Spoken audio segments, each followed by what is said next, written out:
Tensions between Washington and Tehran have exploded toward a perilous breaking point. The U.S. Department of War has unleashed a massive naval armada toward Iranian waters. Steel hulls cutting ዓለም በአንድ በኩል በተፈጥሮ ቁጣ ስትታመስ በሌላ በኩል ደግሞ በሰው ልጅ የጦርነት ጥማት ልትነድ ጫፍ ላይ ትገኛለች። ዛሬ ምሽት አሜሪካ ታይቶ በማይታወቅ የበረዶ ሲኦል ውስጥ ወድቃለች። ከቴክሳስ እስከ ኒው ኢንግላንድ በሚሊዮኖች የሚቆጠሩ ዜጎች በጨለማና በበረዶ እስር ቤት ውስጥም ተቆልፎባቸዋል። መንገዶች ገዳይ ወጥመድ ሆነዋል። ቅዝቃዜውም አጥንት ሰንጥቆ ሕይወትን እየቀጠፈ ይገኛል። ነገር ግን ግርግር ለለባሽ ነው እንዲሉ ዋሽንግተን በአገር ውስጥ ማዕበል እየተገረፈችም ቢሆን የጦርነት ነጋሪቷን ወደ ፋርስ ባህር ሰላጤ አዝምታለች።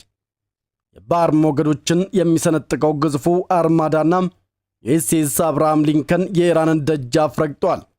በሊባኖስ በኩል ደግሞ የሂዝቦላው መሪ ናይም ቃሲም ጣታችን ቃታው ላይ ነው፣ ኢራን ከተነካች መላው ቀጠና ይጋያል የሚል ደም የሚያቀዘቅዝ መርዶም አርከፍክፈዋል። In the face of this aggression that makes no distinction between us, we are deeply concerned by everything that is ይህንን አስደንጋጭ ታሪክ ሂደት አንድ መረጃ ሳመልጦት ለመከታተልም አሁኑኑ የዚህ የእውነት ፈላጊዎች ቤተሰብ አባል ይሁኑ።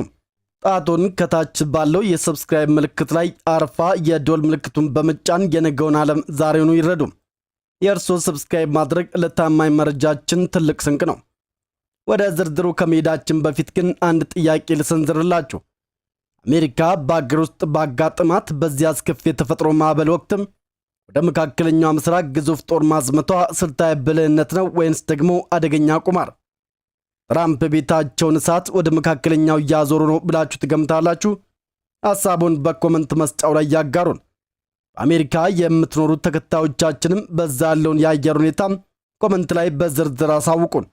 አሁን ወደ ዝርዝር መረጃው አለፈን። መልካም ቆይታ።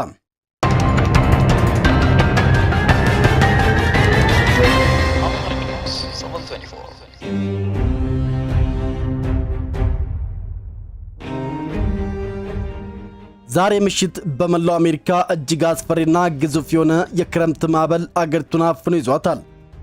በሚሊዮኖች የሚቆጠሩ ዜጎች በጨለማ ውስጥም እንዲወርቁ ያስገደደው ይህ ማዕበል የዕለት ተዕለት እንቅስቃሴን ሙሉ በሙሉ ከመግታቱም በላይ መንገዶችን ወደ ገዳይ የበረዶ ወጥመድ ቀይሯቸዋል። ከቴክሳስ እስከ ኒው ኢንግላንድ የተዘረጋው ይህ ቅዝቃዜም ተራ የክረምት ወራት ክስተት ሳይሆን ሰውን ሕይወት የሚቀጥፍ እጅግ አደገኛ ክስተት መሆኑን ባለስልጣናት በስጋት እየገለጹት ይገኛሉ። በረዶአዊ ዝናብና ነፋስ አገሪቱን እየቀጠቀጣት ባለበት በዚህ ሰዓትም ከ1 ሚሊዮን በላይ ቤቶች የኤሌክትሪክ ኃይል ተቋርጦባቸዋል። ብሔራዊ የአየር ሁኔታ አገልግሎት እንደገለጸው የአስከፊ ሁኔታ ለቀጣዮቹ ቀናት ሊቀጥል ይችላል።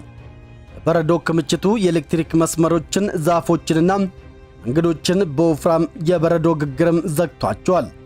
እስካሁን ባለው መረጃም በሉዊዚያና እናም በቴክሳስ የሰዎች ሕይወት እየጠፋም ሲሆን የአደጋ ጊዜ ሠራተኞችም ሁኔታው ከአቅም በላይ የሆነባቸው ይገኛል።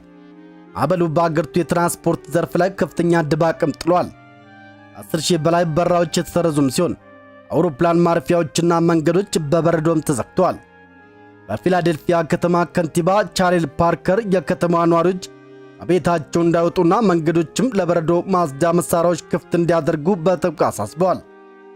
ከንቲባዋ እንዳሉትም ቅዝቃዜው እጅግ ከፍተኛ በመሆኑ በረዶን ለማቅለጥ የሚረጨው ጨው እንኳን ውጤታማ መሆን አልቻለም። ይህም ሠራተኞች በረዶን በእጅና በማሽኖች ብቻ እንዲያጸዱ አስገድዷቸዋል። ከተማዋን በበረዶ የአደጋ ጊዜ ስርም ትገኛለች። በመቶዎች የሚቆጠሩ የከተማዋ ሠራተኞችም የበረዶ ማጽጃ መኪኖችና ትናንሽ ተሽከርካሪዎች ሌት ተቀን እየሰሩ ቢሆንም በረዶ የሚወርድበት ፍጥነት ግን ከመጽዳቱ በላይ ሆኗል። ባለስልጣናት እንደሚሉትም መንገዶቹ ያልጸዱ ሊመስሉ ይችላሉ። ነገር ግን የሚያሳየው የበረዶ ክምችት ምን ያህል ፈጣንና ግዙፍ እንደሆነ ነው ብለዋል። በአሁኑ ወቅትም አሜሪካ አይቶ በማይታወቅ የበረዶ ቁልል ስር ወድቃለች። የፊላዴልፊያ ባለስልጣናት በረዶ ከአቅም በላይ ሆኖ መንገዶችን ሙሉ በሙሉ ከመዝጋቱ በፊትም የበረዶ ማጽጃ መኪኖች ሌት ተቀን እንዲሰሩ አዘዋል። ከንቲባዋም አንድ ፊላዴልፊያ በሚል መሪ ቃልም ዜጎች አቅመ ደካማ ጎረቤቶቻቸውን እንዲረዱና ከአስፈላጊ ጉዞ እንዲቆጠቡ ጥሪያቸውን አስተላልፈዋል። በሌላ በኩል የኒውዮርክ ግዛት አስተዳዳሪ ካቲ ኦቹል ሁኔታውን አርክቲክ ከበባ ሲሉ ጠርተውታል። በአንታርክቲካ አካባቢ ያለው የሙቀት መጠን እስከ -34 ዲግሪ ሴልሺየስ ዝቅ ማለቱ የታየ ሲሆን በኮፐንሃገን ደግሞ እጅግ አስደንጋጭ ሆነው -49 ዲግሪ ሴልሺየስ ተመዝግቧል። ይህ ብርድም አጥንትን የሚሰነጥቅና እጅግ አደገኛ መሆኑን ገልጸው አሜሪካ በአሁኑ ወቅትም በበረዶው ግርፍ ውስጥም መቆለፏን አስታውቋል።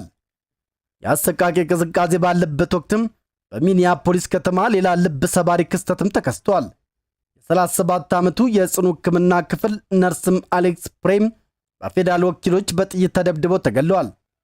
አሌክስ የሰዎችን ሕይወት ማዳን ሙያው የነበረ ቢሆንም በወቅቱ በፌዴራል ወኪሎች መሬት ላይ ተጥላ የነበረችን አንዲት ሴትን ለመርዳት ሲሞክርም ወኪሎቹ እሱኑ መሬት ላይ በመጣል የጥይት ናዳም አውርደውበታል። መንግሥት ግድያው ተገቢ ነበር ቢልም በቪዲዮ ላይ ግን ነርሱ በእጁ የያዘው ስልክ ብቻ እንደነበርና ምንም አይነት ስጋት እንዳልፈጠረ በግልጽም ይታያል። ይህም መንግሥትን መግለጫ የቀን ቅጥፈት አስመስሎታል። የአገር ውስጥ ደህንነት መምሪያ ኃላፊ ክሪስቲን ኖም ሰላማዊ ተቃዋሚዎችን የአገር ውስጥ አሸባሪዎች በማለት መጥራታቸውንና የጸጥታ ኃይሉ የሕዝብን ደህንነት ከመጠበቅ ይልቅም ሕዝቡን እንደ ጠላት እንዲቆጥር ማድረጋቸው ከፍተኛ የሕዝብ ቁጣም ቀስቅሷል።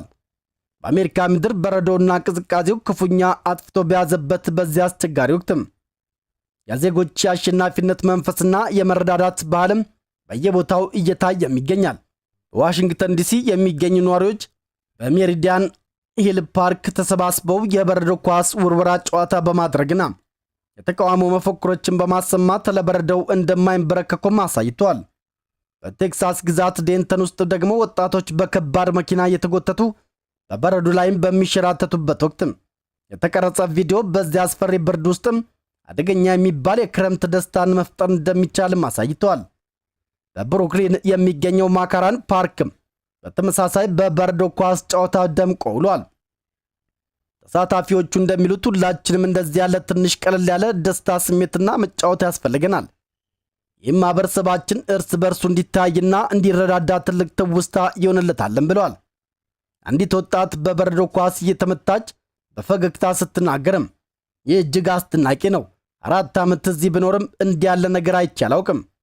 ነገ በረራ ቢኖረኝና ቤተሰቦቼ ልትቀሪ ነው ብለው ቢጨነቁም እኔ ግን ከጓደኞቼ ጋር አስደሳች ጊዜ በማሳለፌ አልተጸጸትኩም ብላለች። ምንም እንኳን በየመካከሉ እንደዚህ ያሉ አስደሳች አጋጣሚዎች ቢታዩም ባለስልጣናት ግን አደጋው ገና እንዳልተቀረፈ በጥብቅ እያስጠነቀቁ ነው። የበረዶ ክምችት እየጨመረና የሙቀት መጠኑም እጅግ አደገኛ በሆነ ሁኔታ ዝቅ ብሎ በመቆየቱ አሜሪካን ከቤታቸው እንዳይወጡ የኤሌክትሪክ ኃይል እንዲቆጥቡና አቅመ ደካሞችን እንዲጠይቁ ጥሪ ቀርበዋል።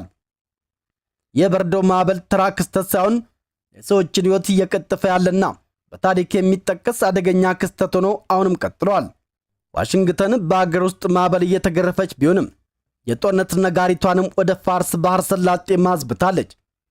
የባህር ሞገዶችን የሚሰነጥቀው ግዙፉ አርማዳና የዩኤስኤስ አብርሃም ሊንከን የኢራን ደጃፍ ረግጧል። በዋሽንግተንና በቴህራን መካከል ያለው ጥረት ወደማይመለስበት የአደጋ አፋፍም ተራምዷል። የአሜሪካው ጦር ሚኒስተር ለዓለም ማስጠንቀቂያ እንደሚሰጥ ጥይትም የባህር ሞገዶችን ሰንጣቂ የሆነ ግዙፍ የባህር ኃይል አርማዳ ወደ ኢራን ውሃዎችም አዝምቷል።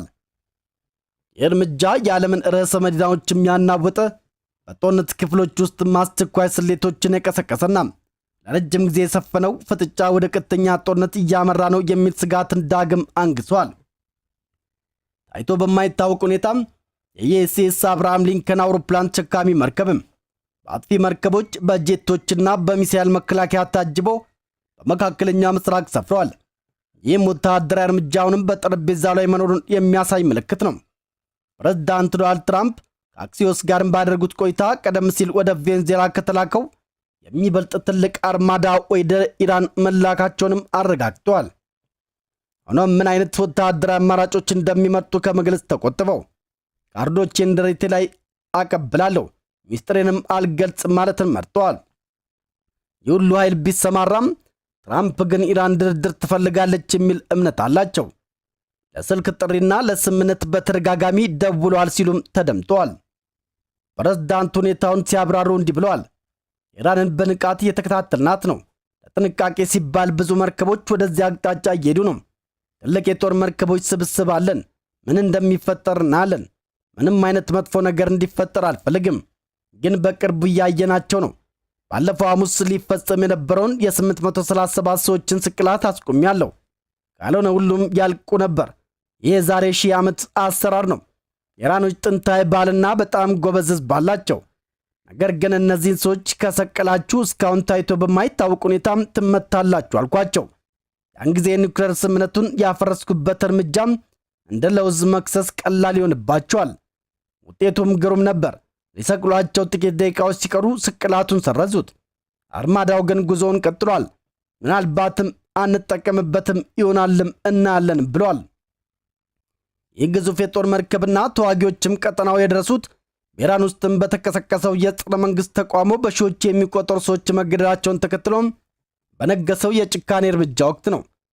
ነጩ ቤተ መንግሥት ዲፕሎማሲው አሁን አማራጭ ነው ቢልም ከቴህራን በኩል የታየው የግድያ እርምጃ ግን ተንታኞችን ግራ ጋብተዋል። የፕሬዝዳንቱ ረዳቶች እንደሚሉት በነጩ ቤተ መንግሥት ውስጥ አንዳንዶች አሜሪካ ያስቀመጠችውን ቀይ መስመር ለማስከበር ኃይል መጠቀም አለብን ሲሉ፣ ሌሎች ደግሞ ሁኔታው ወደ ተሟላ ጦርነት እንዳያመራ በስጋት እያስጠነቀቁ ነው። የትራምፕ ረዳት ሲናገሩ ፕሬዝዳንቱና ቡድናቸው ለኢራን መንግሥት መልእክት አስተላልፈዋል። ግድያው ከቀጠለ መቃብር ቆፋሪ የማይገኝለት መዘዝ ያስከትላል። ፕሬዝዳንቱም ትላንት እንደገለጹት የታቀዱት 800 ግድያዎች መቆማቸውን ተረድተዋል። በቴህራን ውስጥ የሚገኙት የኢራን አብዮታዊ ጥበቃ ኃይል አክራሪ ክፍሎችም ኃይሎቻቸው ከመቼውም ጊዜ በላይ ዝግጁ መሆናቸውንና ጣታቸው ቃታው ላይ መሆኑንም በመግለጽ ጠንክራ ለማስጠንቀቂያም ሰጥተዋል። አሜሪካ ወይም አጋሮቿ ጥቃት የሚሰነዝሩ ከሆነ ውጤቱ እጅግ አሰቃቂ እንደሚሆንና ማንኛውም ጥቃት እንደ ሁለንተናዊ ጦርነት እንደሚቆጠር አስታውቋል። ይህም በመላው መካከለኛ ምስራቅ ታላቅ ድንጋጤን የፈጠረ ሲሆን ጎረቤት ሀገራትም ነገሮች እንዳይባባሱ ጥሪ እያቀረቡ ይገኛሉ። የኢራን ባለስልጣናት በኩራት ሲናገሩ ማንኛውም አካል ቢሆን በኢራን ብረት የለበሰ ጽናትና በሉዓላዊነቷ ላይም ቅንጣት ታህል ተጽዕኖ ማሳደር አይችልም። አገራችንን ለመከላከል የሚያስችል ሙሉ ፍላጎትና ብቃት አለን። ይህም ባለፉት 10 ዓመታት ካካበትነው ሰፊ ልምድና ከህዝባችን ድጋፍ የሚመጭ ነው። የኢራን የጦር ኃይሎች እያንዳንዱን እንቅስቃሴና ለውጥም በንቃት እየተከታተሉ ነው። ብሔራዊ ክብራችንና ደህንነታችን ለመጠበቅ አንዲት ሰከንድ እንኳን አናባክንም። ባለስልጣናቱ አክለውም አሜሪካ ወደ ቀጠናው ጦር ማከማቸቷ ዓለም አቀፍ መሮችን የጣሳ አደገኛ ድርጊት መሆኑን ገልጧል። አሜሪካ እነዚህ መሮች ደንታ ባይሰጣቸውም እነዚህ ህጎች ግን መላውን የዓለም ማህበረሰብ የሚጠብቁ ናቸው። ይህ ጥሰት የሚያስከትለው አለመረጋጋት እያንዳንዱን ሰው ይነካል። ለዚህም ነው የጎረቤት ሀገራትና ለሰላም ዋጋ የሚሰጡ ወገኖች ማንም አካል ስታይ ስህተት እንዳይፈጽሙ ብርቱ ጥረት እያደረጉ ያሉት። የኢራን ወገኖችም የአሜሪካን ሰብአዊ መብት አያያዝ ግብዝነትና ማታለል ሲሉ ጠርተውታል። የአሁኑ የአሜሪካ መንግሥት አንድ ጥሩ ጎን ቢኖረው እውነቱን መናገሩ ነው ሲሉም በፌዝም ተናግረዋል። የቀድሞዎቹ አሜሪካን ጥቃታቸውንና ዛቻቸውን በሚያማምሩ ቃላቶችም ይሸፍኑ ነበር። የአሁኑ መንግሥት ግን የሌሎችን ሀገራት ሀብት ለመዝረፍና ነዳጅ ለመውሰድ እንደሚንቀሳቀስ በግልጽ ይናገራል። በተያያዘም የኢራን መንግሥት ልሳኖች ሀገሪቱን ጽናት የሚያሳዩ ምስሎችንና ቃላትን እያሰራጩም ይገኛሉ። ግጭቱ የሚባባስ ከሆነ አሜሪካ ልታስተናግደው የምትችለውና የጥፋት ትዕይንትም እያሳዩ ነው። በሌላ በኩል ከቤጂንግ እስከ ተባበሩት መንግስታት ድርጅትና አውሮፓ ያሉ ዲፕሎማቶች ውጥረቱን ለማርገብና ውይይት እንዲጀመርም ደከመኝ ሰለቸኝ ሳይሉ እየጣሩ ይገኛሉ። ማንኛውም ስህተት መላውን ቀጠና ሊያጋይ የሚችል ትልቅ ፍንዳታ ሊያስከትል እንደሚችል በማስጠንቀቅ ብቸኛው መውጫ መንገድ የኢራናንን መብት ባከበረ መልኩ የሚደረግ ውይይት ብቻ መሆኑንም አሳስበዋል።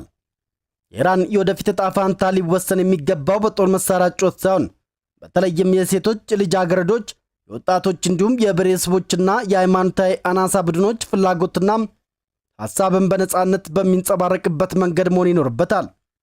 ዛሬ የምንሰማቸው ጠንካራ ቃላት ጦርነቶችና ዛቻዎችም ለሰላም የሚበጁ ሳይሆኑ ይልቁንም ሁኔታውን ይበልጥ የሚያወሳስቡና አውዳሚ ናቸው። በአገር ውስጥም ሆነ በውጭ ኃይሎች የሚሰነዘረው ወታደራዊ እርምጃም በኢራን ውስጥም ለሚታዩ የሰብአዊ መብት ጥሰቶች ተጠያቂነትን ለማስፈን ፈጽሞ መፍትሄ ሊሆን አይችልም። በአሁኑ ወቅትም በመላው ቀጠናው የነገሰውን ውጥረት በአስቸኳይ ማርገብ የግድ ይላል።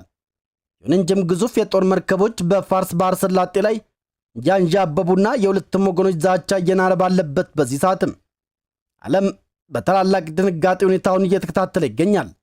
ይህ ታሪካዊ ፍጥጫም በድርድር ይረግብ ይሆን ወይንስ ቀጠናውን ወደማይመለስበት መጠነ ሰፊ ጦርነት ውስጥም ይዘፍቀዋል የሚለውን ጥያቄ አሁንም ምላሽ አላገኘም። በመካከለኛው ምስራቅ የጦርነት ደመና ዳግም እያረገዘ ባለበት በዚህ ወቅትም የሂዝቦላው መሪ ናኢም ቃሲም ለዓለም ግልጽ መልእክትም አስተላልፈዋል። በኢራን ላይ የሚሰነዘር ማንኛውም ጥቃት በእኛ ላይ እንደተሰነዘረ ጥቃት ነው ያሉት ቃሲም ኢራን በእሳት ውስጥም ስትሆን የሂዝቦላ በገለልተኝነት ዳር ቆሞ እንደማይመለከትም በቴሌቪዥን ባስተላለፉት ንግግርም አረጋግጠዋል። በኢራን ላይ የሚከፈት አዲስ ጦርነት በድንበር ተወስኖ እንደማይቀርና መላውን ቀጠና እንደሚያጋይም አስታውቋል። ቃሲም ሲናገሩ ባለፉት 2 ወራት ውስጥም የተለያዩ አካላት በመካከለኛነት ቀርበው አንድ ግልጽ ጥያቄም ጠይቀውናል። እስራኤልና አሜሪካ በኢራን ላይ ጦርነት ቢከፍቱ ሂዝቦላ በእውነት ጣልቃ ይገባል ወይስ አይገባም የሚል ነው። ጥያቄው ቀላል ነው። ጣልቃ አይገባም የሚል ቃል እንድንገባላቸው ይፈልጋሉ። ይህንን ቃል ለምን ይፈልጉታል? ምክንያቱም እስራኤልና አሜሪካ አሁንም በከፍተኛ ግራ መጋባት ውስጥ ስለሆኑ ነው። መጀመሪያ ሂዝቦላን መተን ቀጥለን ኢራንን ብንመታ ይሻላል ወይንስ ደግሞ መጀመሪያ ኢራንን መተን ቀጥለን ሂዝቦላን ወይስ ሁለቱንም በአንድ ጊዜ ብንመታ በሚል ስሌትም ተጠምደዋል። ቃሲም ለአሜሪካና ለእስራኤል የሰጡት ምላሽ እንዲህ የሚል ነበር። በእኛ መካከል ምንም አይነት ልዩነት በማያደርገው በዚህ ጥቃት ፊትም እኛ የታለን ኢላማዎች መሆናችንን በሚገባ እንረዳለን። ራሳችንን ለመከላከልም ቆርጠን ተነስተናል። በዚያን ጊዜ እንዴት እንደምንንቀሳቀስ በጦር ሜዳው ላይ በሚኖረው ሁኔታ እንወስናለን። ነገር ግን አንድ ነገር ግልጽ ላድርግ፣ እኛ ገለልተኛ አይደለንም። ይህ ከእምነታችን ከጽኑ አቋማችንና ከግዴታችን የሚመነጭ የጋራ ኃላፊነት ነው። ቃሲም በተለይም ፕሬዝዳንት ዶናልድ ትራምፕ የሀገርን መሪ መግደል ዛቻ መሰንዘራቸውን በጥብቅ ኮንነዋል። እንደ ትራምፕ ያለ ሰው የአንድን ሀገር መሪ እገላለሁ ብሎ ሲዝትም ያ ዛቻ በመሪው ላይ ብቻም ሳይሆን በ10 ሚሊዮኖች በሚቆጠሩ ዜጎች ላይ የተሰነዘረ ነው። በዚህ ጉዳይ ላይ ዝም ልንል አንችልም። የሀገር መሪ መግደል ማለት የቀጠናውንና የዓለምን መረጋጋት መግደል ማለት ነው። ምክንያቱም ለከፍተኛው መሪ ታማኝ የሆኑ በሚሊዮን የሚቆጠሩ አማኞችና ደጋፊዎች በዓለም ዙሪያ ይገኛሉ። እኛ ይህንን ስጋት ለመመከት ሁሉንም አስፈላጊ እርምጃዎችና ዝግጅቶችን ለማድረግ ዝግጁ ነን ሲሉ ንግግራቸውንም አጠቃለዋል።